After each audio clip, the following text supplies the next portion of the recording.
Hello दोस्तों, कैसे हैं आप। मैं आपका दोस्त अभय बड़ोदिया आपका हार्दिक स्वागत करता हूं आपके अपने चैनल अभय बड़ोदिया पर। तो आपका स्वागत है। आज हम शुरू करने वाले हैं एनसीईआरटी, जो कि आपके लिए बहुत इंपॉर्टेंट होने वाली है, क्योंकि हम वर्ग 2 में की तैयारी के स्पेशल उसके लिए कर रहे हैं। लेकिन जो वर्ग 2 की तैयारी कर रहे हैं उनके साथ साथ जो बच्चे अगर छठी कक्षा में भी हैं, 6th क्लास में, 7th क्लास में, 8th क्लास में, उनके लिए भी एनसीईआरटी इंपॉर्टेंट होने वाली है। तो आइए शुरू करते हैं, क्योंकि देखो सीधे सीधे प्रश्न बनते हैं इससे, और ये आपको एक अंडरस्टैंडिंग देगी, आपको समझने के मतलब आपका जो थॉट प्रोसेस है उसको समझने के लिए आपको एक बेस तैयार करेगी, और यहाँ से क्वेश्चन बनते हैं दोस्तों। तो आइए शुरू करते हैं। सौरमंडल में पृथ्वी पहला चैप्टर है इसका।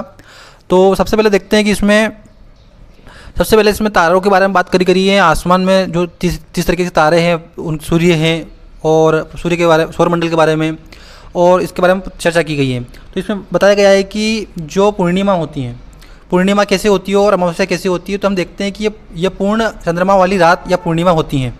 मतलब कि इस दिन क्या होता है, आप पूर्ण चंद्रमा को लगभग 1 महीने में एक बार देख सकते हैं। मतलब ये बोल रहा है कि आप जो चंद्रमा होता है वो पूरा चंद्रमा आप कब देख सकते हैं, वो पूर्णिमा के दिन देख सकते हैं। और ये बोल रहा है आगे कि 15 दिन के बाद आप इसे नहीं देख सकते। मतलब कि 15 दिन के बाद अपने को पूरा चंद्रमा नहीं दिखेगा। नए चंद्रमा वाली रात और अमावस्या, मतलब कि अमावस्या को नई चंद्रमा वाली रात बोलते हैं। क्यों बोलते हैं, अब देखो समस्या नहीं है। अब नई चंद्रमा वाली रात क्यों इसलिए बोलते हैं, क्योंकि इसके बाद नया चंद्रमा बनना शुरू हो जाता है। मतलब कि जब अमावस्या होती है तो उसने काली रात बोलते हैं। अब उसके एक दिन बाद, जिसको बोलते हैं एकम बोलते हैं, तो वहाँ से धीरे धीरे चंद्रमा बनना शुरू करता है। तो 15 दिन तक वो क्या करता है, धीरे धीरे बढ़ता बढ़ता एक पूरा चंद्रमा बन जाता है। तो इसलिए इसको नए चंद्रमा वाली रात बोलते हैं। तो देखिए ध्यान रखना, इसमें ऐसा क्वेश्चन बन सकता है। सूर्य, चंद्रमा और वे सभी वस्तुएं जो रात के समय आसमान में चमकती हैं वे खगोलीय पिंड कहलाती हैं। तो सीधी सीधी परिभाषा यहाँ से बन सकती है। कुछ खगोलीय पिंड बड़े आकार के गर्म होते हैं, गैस से बने होते हैं, इनके पास अपनी ऊष्मा प्रकाश होता है, वे बहुत बड़ी संख्या में मात्रा में उत्सर्जित करते हैं, मतलब प्रकाश उत्सर्जित करते हैं। इन खगोलीय पिंडों को तारा कहते हैं। आप ये तारा की परिभाषा देकर आपसे पूछ सकते हैं कि ये क्या है, ऑप्शन दे सकते हैं इसमें कि ये सारी परिभाषा उसमें इंक्लूड कर सकता है, और बोल देते हैं कि तारे की परिभाषा क्या क्या है, इसमें से कौन सा सही है कौन सा गलत है। तो इस तरीके से प्रश्न बन सकते हैं। अगले आते हैं तो हमें आसमान में बहुत सारे तारे दिखाई देते हैं। तो इसमें नक्षत्र मंडल दे रखा है। तो नक्षत्र मंडल क्या होता है, जो कि तारों का समूह आकृति होती है। तो उन आकृति को, विभिन्न प्रकार की आकृति को कुछ नाम दे रखे हैं, मतलब उनकी आकृति को कहते हैं नक्षत्र मंडल। तो इनमें अर्सा मेजर और बिग बियर एक तरह का नक्षत्र मंडल है। इसमें क्या होता है कि इसमें जो सप्त ऋषि वाला जो 7 तारों का समूह है वो इसका एक भाग है। अर्सा मेजर का और अर्सा मंडल का भाग है। ध्रुव तारा क्या है, ध्रुव तारा जो है वो इसके तहत हम उत्तर दिशा को पता लगा सकते हैं। उत्तरी भाग में उत्तर दिशा को पता लगा सकते हैं। किस प्रकार से, जो सप्त ऋषि होते हैं उनमें जो जिस प्रकार से जो लास्ट के दो तारे होते हैं, उन 2 तारों को एक सीधी रेखा, काल्पनिक सीधी रेखा खींची जाए, तो दो तारे के समांतर खींची जाए, तो वहाँ से हम 2 तारे को उत्तर दिशा का पता लगा सकते हैं। कुछ खगोलीय पिंडों में अपना प्रकाश ऊष्मा नहीं होती हैं, फिर तारों के प्रकाश से प्रकाशित होते हैं। ऐसे पिंडों को ग्रह कहलाते हैं।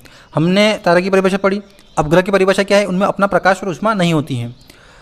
ग्रीक भाषा के एक प्लेनेटाई, जो प्लेनेटाई शब्द है उससे मतलब उसका अर्थ होता है कि एक परिभ्रमण, अर्थात चारों ओर घूमने वाला। इसमें मतलब कि परिभाषा उसकी दे दी कि प्लेनेट है, जो ग्रह बोलते हैं इसको, इंग्लिश में ग्रह बोलते हैं, इंग्लिश में क्या हिंदी में ग्रह बोलते हैं। उसका प्लेनेट का परिभाषा दे रखी है कि किस प्रकार से घूमने वाली चीज़ों को प्लेनेट बोलते हैं। बुध, शुक्र, पृथ्वी, मंगल, बृहस्पति, शनि, यूरेनस, नेपच्यून, ये दे रखे हैं सारे ग्रह। 8 ग्रह दे रखे हैं। अभी 8 ग्रह हैं, तो 8 ग्रह के बारे में बताया गया है। और अपने को इसमें यहाँ से प्रश्न बनने की संभावना बढ़ जाती है। क्यों? क्योंकि इसमें सीक्वेंस से प्रश्न बना सकते हैं कि कौन सा पहले नंबर का कौन सा ग्रह है, सूर्य से सबसे नज़दीक ग्रह कौन सा, सूर्य से सबसे दूर ग्रह कौन सा है। तो इस तरीके से प्रश्न बन सकते हैं। तो आंतरिक ग्रह और बाह्य ग्रह बोल लेते अपन। तो आंतरिक ग्रह में सूर्य के बहुत नज़दीक वाले चट्टानी ग्रह बनते हैं, और सूर्य के बहुत दूर तथा बहुत बड़े आकार के एक गैस और तरल क्या होते हैं। अब देखिए जो पृथ्वी घूमती है ना, या ग्रह घूमते हैं ना, तो इनमें क्या होता है कि जो घूमने के कारण जो क्या होती है, जो गैसेस होती हैं वो गैसेस दूर हो जाती हैं, और जो ठोस भाग होते हैं वो अंदर जम जाते हैं। तो क्या होता है कि जो सूर्य के जो नज़दीक होते हैं उन ग्रहों में क्या होती है, अधिकतर वो चट्टानी ग्रह होते हैं, उनमें गैसेस कम होती है। लेकिन जो सूर्य के बाहर वाले होते हैं उनमें जो गैसेस से बने होते हैं, तो जिसमें इनको पार्थिव ग्रह भी बोलते हैं। ऐसे क्वेश्चन बन सकते हैं। तो इन ग्रह के दिन, जो परिक्रमण का दिन भी पूछ सकते हैं कि कौन सा कितने दिनों में कौन सा पूरा करता है, कौन सा सबसे कम करता है। इतना जानकारी लेना जरूरी नहीं है, हम बस इतना जान सकते हैं कि कौन सबसे कम समय में घूर्णन करता है और सबसे कम समय में परिक्रमण करता है, और सबसे ज़्यादा कौन करता है, सबसे कम कौन करता है। तो इसमें सबसे देख सकते हैं कि आप इसमें बहुत सारा समय दे रखा है। तो सूर्य के चारों ओर परिक्रमण करता है कौन, 81 दिन में बुध करता है, और सबसे ज़्यादा करता है ये 164 में नेपच्यून करता है, और साल लग जाते हैं इसको मतलब घूमने में, पृथ्वी को घूमने, उसको इसके चक्कर लगाने में। और पृथ्वी को तो आप जानते ही होंगे, और सबके ग्रह मतलब कि उपग्रह भी होते हैं अपने अपने, जैसे अपने पृथ्वी का जो चंद्रमा है उपग्रह है, मतलब कि पृथ्वी की परिक्रमा है। जिस तरीके से पृथ्वी सूर्य के लगा रही है, उसी प्रकार चंद्रमा पृथ्वी के लगा रहा है। तो इस तरीके से अपने जो एक उपग्रह है, इस तरीके से बहुत सारे ग्रहों के बहुत सारे उपग्रह होते हैं, लेकिन हमने ध्यान रखना है कि बुध और शुक्र के कोई भी उपग्रह नहीं है। इस तरीके से आपको यहाँ से बहुत जानकारी मिल सकती है, यहाँ से आप फैक्ट पढ़ सकते हैं। आप आगे चलते हैं हम। अब यहाँ पे देखते हैं कि पृथ्वी 5वां सबसे बड़ा ग्रह है। जो पृथ्वी है वो 5वां सबसे बड़ा ग्रह है। क्या है? 5वां सबसे बड़ा ग्रह है। पृथ्वी की गति लगभग 3 लाख किलोमीटर पर सेकेंड है। सूर्य 8 मिनट में समय दूरी लग जाती है, मतलब इतने दूर, इतनी स्पीड होने के बाद भी 8 मिनट तक उसका समय लग जाता है सूर्य की किरणें पृथ्वी तक आने में। ठीक है। और पृथ्वी का जो आकार है वो गोल नहीं है, भूआब आकृति का है, और इस प्रकार से हम इसमें देख सकते हैं। और इसमें देखते हैं कि जो अभी तक प्लूटो भी एक ग्रह माना जाता था, लेकिन परंतु अंतर्राष्ट्रीय खगोलीय संगठन ने अपनी बैठक अगस्त 2006 में निर्णय लिया कि कुछ पहले इसको मतलब बोनस ग्रह की श्रेणी में रखा गया है, उसको हटा दिया गया है, तो इसको नहीं मानते हैं। तो कुछ फैक्चुअल चीज़ें दे रखी है, इसको साइड में देखो, ये बॉक्स दे रखे हैं, इन बॉक्स में बहुत सारी इंपॉर्टेंट चीज़ें होती हैं, इनसे हम क्वेश्चन बन सकते हैं।